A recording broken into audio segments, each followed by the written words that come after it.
What's going on, everybody? Welcome to the Heath Mullikin Project, the podcast where we're helping you discover your purpose, your passion, and your possibilities. Thanks for joining us. We've been going through the 21 indispensable qualities of a leader. We've looked at character, charisma, commitment, communication, competence, courage.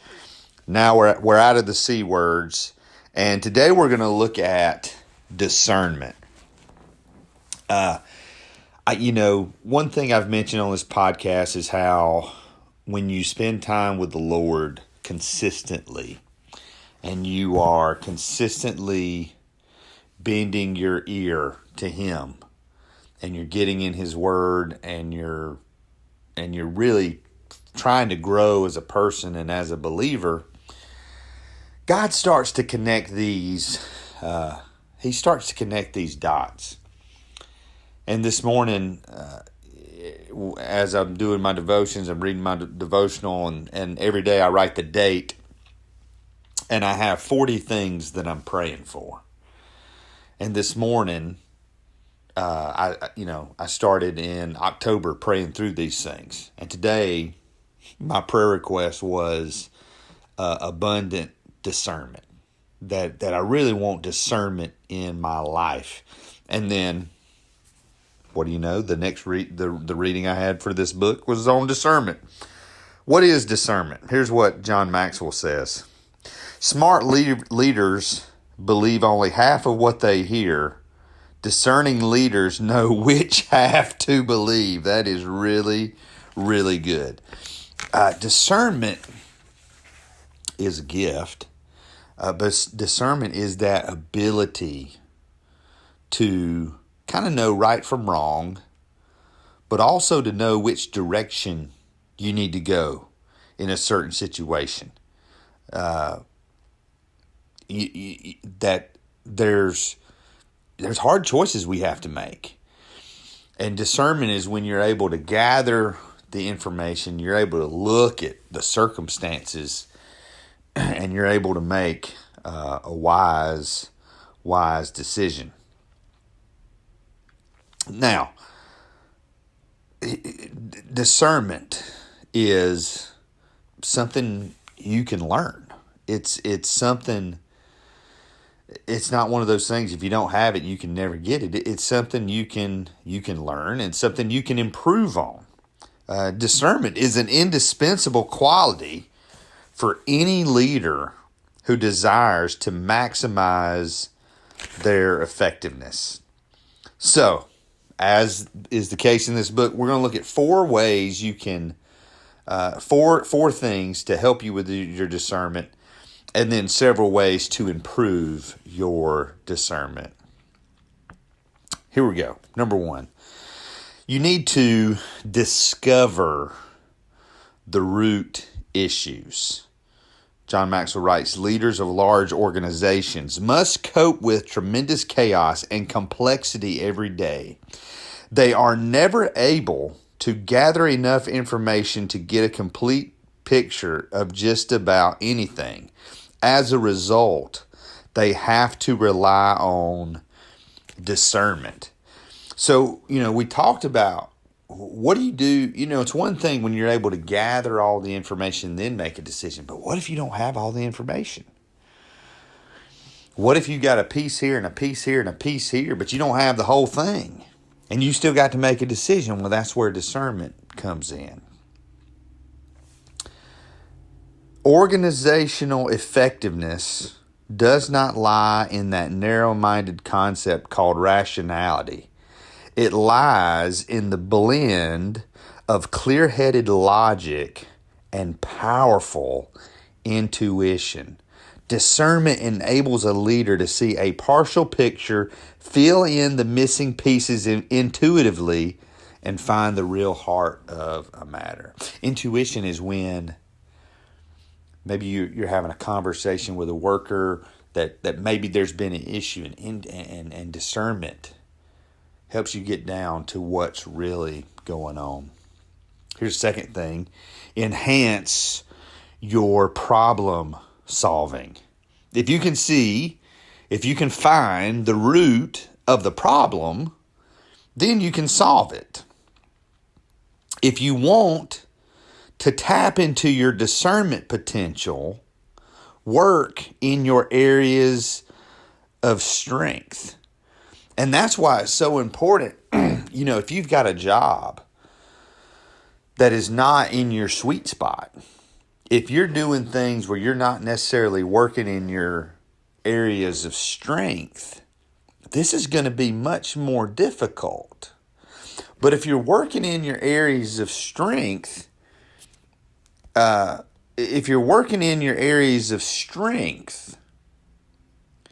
you're going to have more confidence. You're going to be able to have a little bit better understanding of what's going on.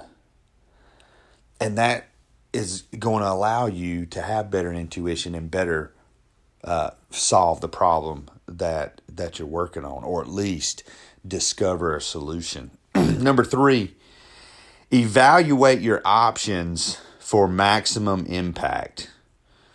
Robert Heller, who's a management consultant, says this: never ignore a gut feeling, but never believe that it's enough.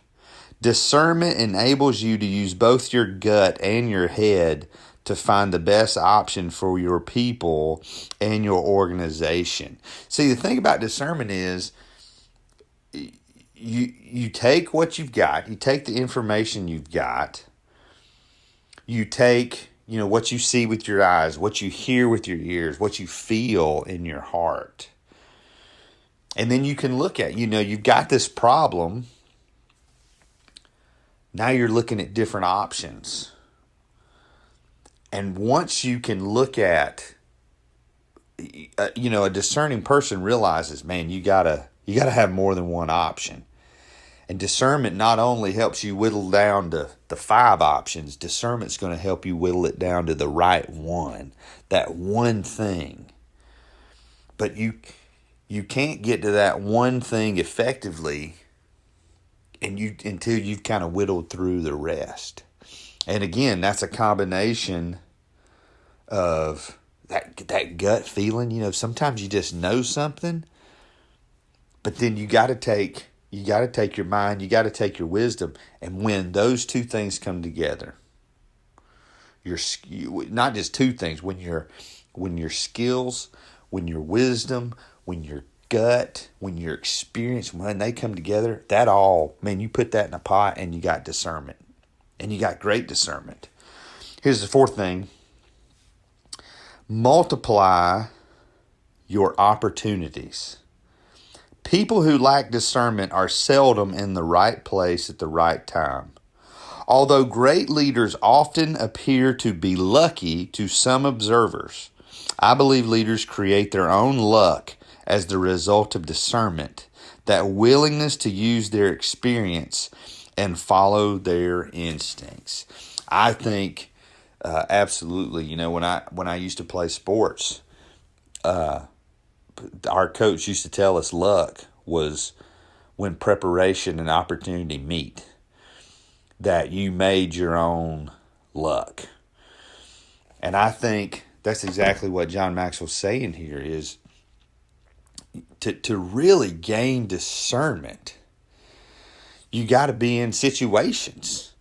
And the more situations you're in, the more chances you take, the more opportunities you take, the more meetings you're in, the more time, the more you put yourself in a position where a decision's got to be made, and you've got to use your intellect and you've got to use your instincts. Man, those things multiply, and sooner or later, you're going to find yourself at a key moment where you're able to make a decision that has a lasting impact, hopefully for good.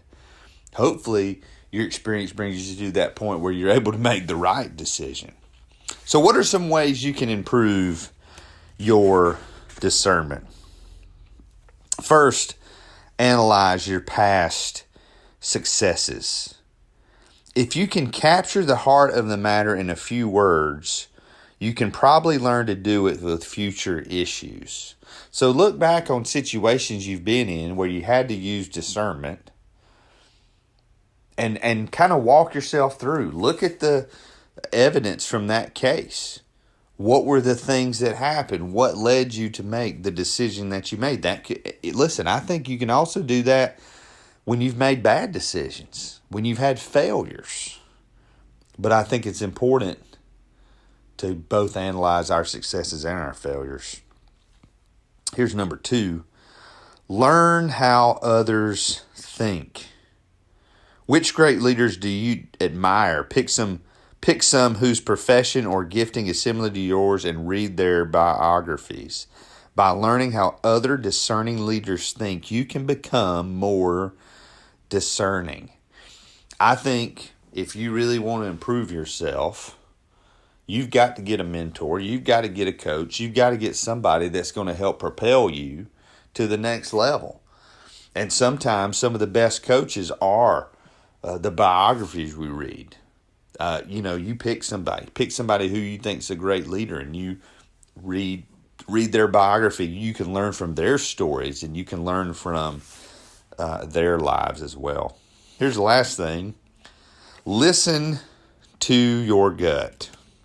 Try to recall times when your intuition spoke to you and was correct. Look for a pattern that may give you insight into your intuitive ability. And I would say this too. When you're in a situation, I think a lot of people say, sometimes you got to sleep on a decision. I think that's wise. I think decisions that you can put off and sleep on, I think that's a good thing. And I think it's good, I've been really trying to study, emotional intelligence and self-awareness. And I think this is a huge part of that, is kind of looking at how you're thinking about this situation. But bottom line, just saying, what am I really sensing here? What does my gut tell me? Now, again, that's not enough all the time. But I think it's pretty interesting to go back and see how many times your gut was right and how many times your gut would have been wrong if you had followed it. This is something, again, I mentioned I am praying for abundant discernment, because it is not something that I've had a lot of. I have not had the ability to truly listen to my gut. My gut has led me astray. My emotions have led me toward decision. And now, luckily, I'm becoming more self-aware to understand, okay, we're not listening to our gut. We're going to analyze things, and we're going to kind of pull all the pieces in and make an informed decision. But I want to get better. And I think that's what John Maxwell's saying here, is the more you use intuition, the more you exercise discernment, you get better at it. And you can teach your quote-unquote gut to get better, to know, and to be wiser in discerning situations. So this, of the ones we've talked about, this is, I think this is the one, character. Man, we all want to have good character. We all want to have courage. We all want to have competence. But then you get to discernment. And man, it for a lot of people, it may feel like it's something that's just out of your reach. Now, I do feel like there is a spiritual gift of discernment that gives you the discerning between good and evil.